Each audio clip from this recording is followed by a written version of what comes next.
L'un des ressorts premiers du roman, c'est bien l'amitié entre D'Artagnan et ses trois camarades, Athos, Porthos et Aramis. Ils ont existé et ils servaient dans la compagnie des mousquetaires au cours des mêmes années que D'Artagnan. Athos, le plus mystérieux des mousquetaires, son vrai nom, Armand de Silègue d'Athos d'Hauteville. Il entre dans la compagnie des mousquetaires, il doit avoir une vingtaine d'années. Il a une très courte carrière et on a ramassé son cadavre sur le Pré aux Clercs, qui était en fait le lieu où avaient lieu les duels à Paris, très peu de temps après qu'ils soient rentrés aux mousquetaires. Ça n'a rien à voir avec le gentilhomme un peu ténébreux que met en scène Dumas. Il est enterré à Saint-Sulpice, qui est la paroisse des mousquetaires. Porthos, lui, on a la chance d'avoir son acte de baptême. Il s'appelle Isaac de Porto. Isaac veut dire qu'il est sans doute protestant, puisque les protestants donnaient souvent des noms bibliques à leurs enfants. Il a une petite carrière chez les mousquetaires et puis ensuite il rentre dans son pays. Il va avoir une charge s'occupant du magasin des poudres dans une petite cité fortifiée du Béarn qui s'appelle Navarinx. Et Navarinx aura pendant de nombreuses années comme gouverneur Paul de Baz de Castelmore, le frère aîné de D'Artagnan. Aramis correspond à un certain Henri d'Aramitz qui n'avait pas forcément une vocation religieuse comme Dumas le raconte. Sa famille, c'était des abbés laïcs. C'est une particularité du Béarn, en fait, de posséder une abbaye sans être ecclésiastique pour autant. Si Dumas en a fait l'ecclésiastique de la bande, c'est tout simplement à cause de ça.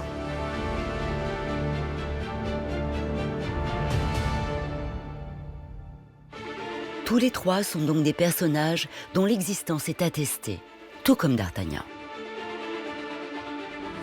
D'Artagnan, c'est un personnage historique. Il a réellement existé, hein. C'est Charles de Bas de Castelmore. Qui est un gentilhomme gascon, entré tout jeune au régiment des gardes françaises, puis dans la compagnie des mousquetaires. Et c'est vers 1632 qu'il a quitté sa Gascogne natale pour monter à Paris, monter à la capitale et se mettre au service du roi Louis XIII. Alors, on ne sait pas très bien quand D'Artagnan est entré dans les mousquetaires. On sait qu'il y est en 1633, on ne sait pas depuis quand et on ne sait pas jusqu'à quand. Mais la première mention historique de D'Artagnan, c'est 1633. D'Artagnan est le neveu d'un officier mort au combat en 1628, lors du siège de La Rochelle, une bataille où Tréville lui-même est blessé. Il est probable que D'Artagnan ait rencontré Tréville en montant à Paris. Ces personnages, ils avaient quand même effectivement une fonction importante dans la compagnie des mousquetaires. Par exemple, Aramis et Athos, eh bien, ils étaient cousins de Tréville. Et Porthos, c'était un beau-frère de Tréville. On sait aussi que D'Artagnan fait les campagnes militaires des années 1640, au moins dans la garde royale. Dans ces mêmes années, on sait que Aramis sert dans les mousquetaires, tout comme Porthos et Athos.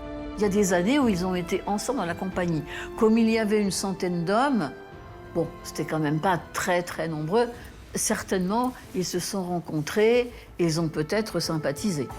Impossible de savoir s'ils étaient amis, mais il est probable qu'ils se connaissaient. On est sûr qu'Athos, Porthos et Aramis ne sont plus dans les mousquetaires après 1645. Leur participation dans les affaires d'État est donc quasi nulle, surtout à cette époque où Louis XIII s'en sert surtout pour les affaires militaires.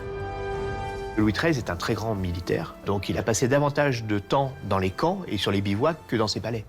Et Dieu sait si son règne a été actif sur le plan militaire.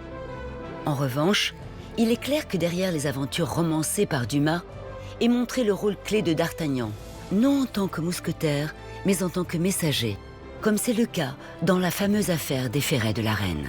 Tout l'argument des trois mousquetaires paraît complètement alambiqué. L'histoire des amourettes d'Anne d'Autriche avec Buckingham, le cadeau improbable que la reine fait à l'ambassadeur d'Angleterre avec ses fameux ferrets, ces ferrets qui sont amenés en Angleterre, dont un des ferrets est piqué par une espionne pour dénoncer en gros l'inconduite de la reine. En fait, c'est tiré des mémoires de La Rochefoucauld, dans lesquelles Dumas a puisé.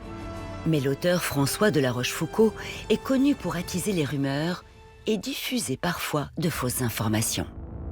Seul La Rochefoucauld nous raconte cette histoire, à laquelle d'ailleurs d'Artagnan n'a absolument pas été mêlé. Peu importe, l'histoire inspire Alexandre Dumas. Il part d'un fait historique. Lors du traité d'Amiens, la reine, se promenant dans les jardins, a rencontré le duc de Buckingham et à un moment, il lui aurait fait des avances. Elle a crié, le duc s'est enfui. Il ne s'est rien passé de scandaleux en réalité entre eux.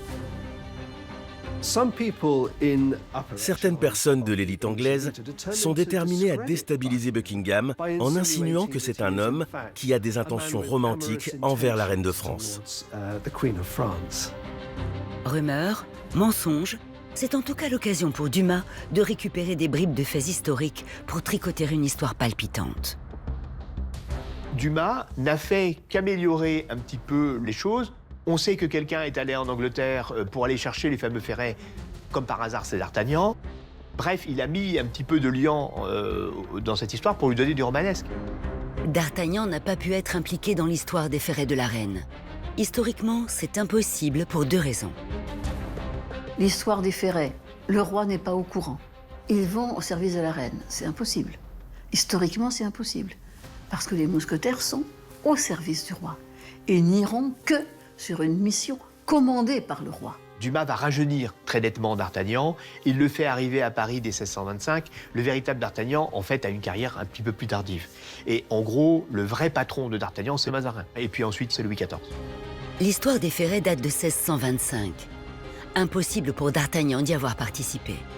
En revanche, il sera bien messager royal dans les années 1640. En 1643, Louis XIII meurt, quelques mois après Richelieu.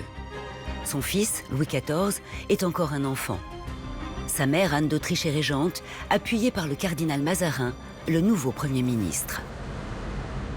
Mazarin étant lui-même un ancien collaborateur du cardinal de Richelieu, repéré par le cardinal de Richelieu comme étant un homme très, très habile, très intelligent. C'est un diplomate, en même temps c'est un militaire.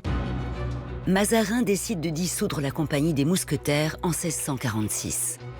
Une manière habile de se débarrasser du comte de Tréville dont il se méfie. Comme s'en méfiait Richelieu. Le jeune Louis XIV, qui a 5 ans en 1643, est trop jeune que pour pouvoir donner vraiment une confiance quelconque en Tréville. Mazarin n'a pas confiance en Tréville, et pour cause, puisque Tréville avait fomenté un complot pour assassiner son prédécesseur qui était Premier ministre, donc, enfin principal ministre, Richelieu. Quand la compagnie des mousquetaires a dissout en 1646, contrairement à beaucoup de ses compagnons, d'Artagnan, lui, reste à Paris. Il reste au service du roi, du jeune Louis XIV, de la régente Anne d'Autriche et du nouveau Premier ministre Mazarin. Et en 1646, il est déjà ce que l'on appelle créature de son éminence. C'est alors que la France est traversée par une révolte de grande ampleur, la Fronde. À partir de 1648, les nobles et le peuple vont se soulever contre le pouvoir royal. C'est un mouvement très complexe qui va mettre en branle aussi bien le Parlement de Paris que les grands. C'est un mouvement un peu régressif qui s'accommode mal de la montée de la puissance étatique, s'accommode mal de la montée de la fiscalité en particulier. Mazarin se trouve en grande difficulté face à un début de guerre civile. Le problème, c'est qu'il n'est pas français. Et c'est la raison pour laquelle une grande partie de l'élite française et de la population le déteste. Mazarin apparaît comme une sorte de Richelieu bis, mais qui n'a pas le poids politique et qui n'a pas l'autorité, si vous voulez, d'un Richelieu. Une période où Mazarin doit aider à tout prix Anne d'Autriche à protéger le jeune roi et la monarchie. Certains verront dans cette alliance politique un attachement affectif. Mazarin a des relations visiblement très privilégiées avec la reine, voire, semble-t-il, d'après certains courriers, des relations de tendresse. Que ce soit vrai ou non, cette histoire de relation intime entre Mazarin et Anne, une chose est certaine, c'est qu'ils étaient très très proches et coincés dans une relation de codépendance au niveau politique. Et c'est à ce moment qu'historiquement, le véritable d'Artagnan va participer à la sauvegarde de la monarchie. Donc, c'est une période extrêmement difficile et la reine régente, Anne d'Autriche, va être obligée de se séparer de son Premier ministre, de l'envoyer en exil. D'Artagnan va servir de messager durant la fronde entre Mazarin et Louis XIV et Anne d'Autriche. En traversant des routes infestées de brigands, mais également d'espions, alors que beaucoup d'autres messagers de Mazarin sont arrêtés, D'Artagnan, jamais. Il échappe à tout.